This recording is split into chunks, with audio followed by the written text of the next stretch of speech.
¿Sabes cuál historia me gusta mucho de la Biblia?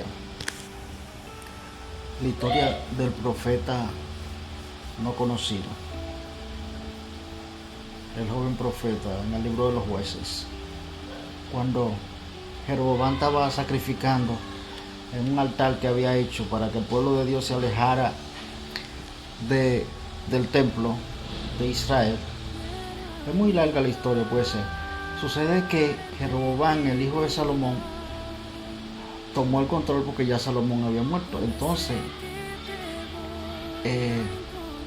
Jeroboam era siervo de Salomón, que había huido porque estaba en contra de que Salomón se había casado con muchas mujeres y le hacía la guerra. Había huido a Egipto y regresó, y Dios le dio 10 tribus y dejó 2 tribus con Roboam, el hijo de Salomón. Pero cuando él tomó el poder, él sintió que el pueblo se iba a ir con Roboam, con el hijo de Salomón, porque el templo quedaba en las 2 tribus que Dios le había dado al hijo de Salomón. Entonces él se construyó unos dioses con miedo a perder el poder que Dios le había dado, y le dijo al pueblo de Israel: estos son tus dioses, hazle sacrificio. Y sucede que corrompió al pueblo por esto. Entonces hizo un altar sobre el cual él era el sumo sacerdote y sacrificaba. Le dio más importancia a lo que Dios le dio que a Dios. Eso en nosotros los humanos a diario vivimos viéndolo. Como lo que Dios puso en nuestras manos nos aleja de Dios, que fue que nos dio esto. Y dice la Biblia que Dios envió a un profeta que no tenía nombre, solo se llamaba un joven profeta. Oye, qué enseñanza tan profunda.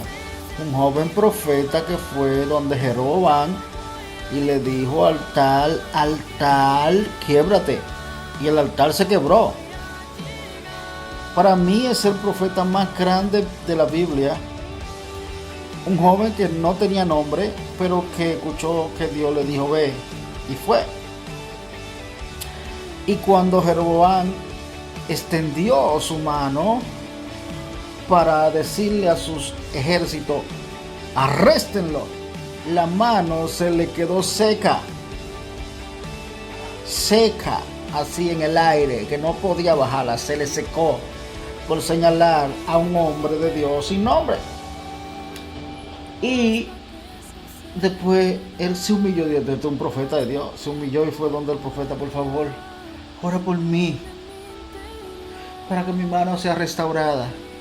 Y el joven profeta sin nombre oró por él y su mano le fue restaurada.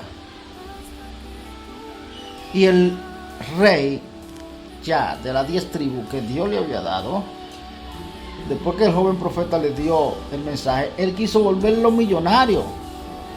Y el joven le dijo: no puedo aceptar nada de ti porque solo vine a darte un mensaje. Es decir, si Dios te envía a dar un mensaje, tú no puedes aceptar nada de esa persona, porque entonces tú estás vendiendo lo que Dios te envió a dar. Y eso lo demostró Eliseo cuando el general quería darle todo, presente, oro, plata y todas esas cosas, y él dijo: no, porque Dios te sanó a través de mí. Entonces si tú me das algo, se va a entender como que fue que tú compraste el milagro. Ok. Pero hoy en día, desde que un llamado profeta hace algo, de una vez toma a esa persona y recibe todo de él. Hasta le dice hijo, que lo convierte en algo para que le esté dando, chupando de la teta. Y por eso es que no se ven cosas más grandes, yo creo, en este tiempo. Por esa cosa. También las personas de hoy no te dicen cosas de que porque Dios lo envió.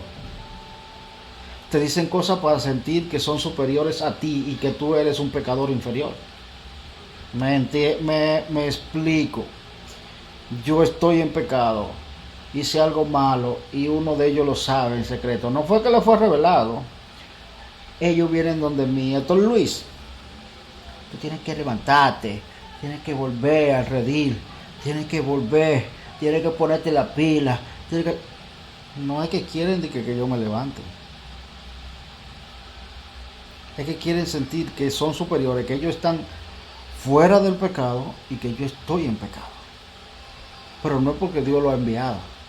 A este joven profeta Dios lo envió, no se sabe de dónde fue que lo envió, aunque después un viejo profeta lo persuadió. Después vamos a seguir con la historia, porque un viejo profeta después vio el potencial que tenía y el poder que tenía y lo engañó, diciéndole: yo soy profeta de Dios, yo hice tal cosa en tal tiempo yo sacudía los lugares, en tal tiempo yo andaba por todos los lugares también, en tal tiempo Dios me usaba así.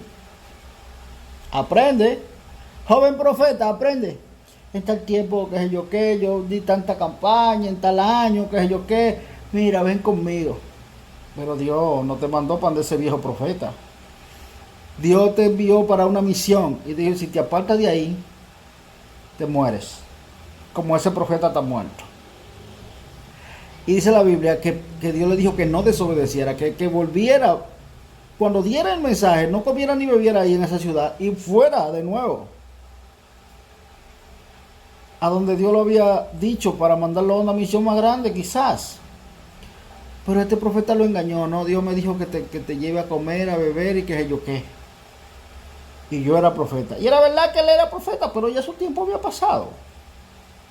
Ahora le tocaba al joven profeta. Y engañó al profeta joven. Y un león mató al profeta joven por desobedecer la palabra que Dios le había dado. Y entonces el profeta viejo, ¿sabe con qué se conformó? Se conformó diciéndole a sus hijos, llamó a sus hijos y le dijo: cuando yo muera, yo quiero que ustedes me entierren con este joven profeta, porque este es un hombre de Dios. Su mano en mi mano, así, su pie en su pie, su cabeza en su cabeza, entiérrenme así con él. Qué ignorancia. A ver si eso lo iba a llevar a salvación o a Dios. Porque hay gente que cree que está cerca de Dios por estar cerca o enterrarse con el siervo de Dios. No estará cerca de Dios a menos que tenga una relación y escuches la voz de Dios y el mandato que Dios dio a tu vida, y hagas lo que Dios quiere que tú hagas, que es darle oportunidad y dejar que la obra de Dios se manifieste. ¿Entiendes? Jeroboam, ¿eres tú acaso un Jeroboam que después que Dios le dio los 10 reinos, agarró y construyó ídolos para que los 10 reinos no fueran a adorar al templo de Jerusalén, porque allí reinaba el hijo de Salomón? Y quiso así mantener el control y apartarse del poderío de Dios, y para él estar centrado y sentirse grande y que lo vieran a él como el todo, el gran rey, sabiendo que Dios fue que lo llevó a ser rey, porque era siervo que huía de Salomón, estaba escondido en Egipto mientras Salomón vivió. Entonces, si hay pila de gente que se aleja del verdadero propósito, de lo que Dios puso en tu mano, entonces eso que Dios puso en tu mano, tú lo pones por encima de Dios, en todos los sentidos. Tu esposo que Dios puso en tu mano, o tu esposa, tú lo pones por encima de Dios. Ya eso es muy importante que hacer lo que Dios dijo. O Dios te pone en la mano de un pastor, y ya ese pastor para ti es lo que él diga, está por encima de Dios. Los pastores no son dioses, ni los evangelistas son dioses, ni nadie es dios. Dios tiene que tener su lugar principalmente en tu vida. Porque tal vez un profeta sin nombre te está hablando de que dejes de sacrificar en el altar que tú has creado para sustituir el templo de Dios, y de que no se adore a Dios como se debería adorar en Jerusalén. Un joven profeta.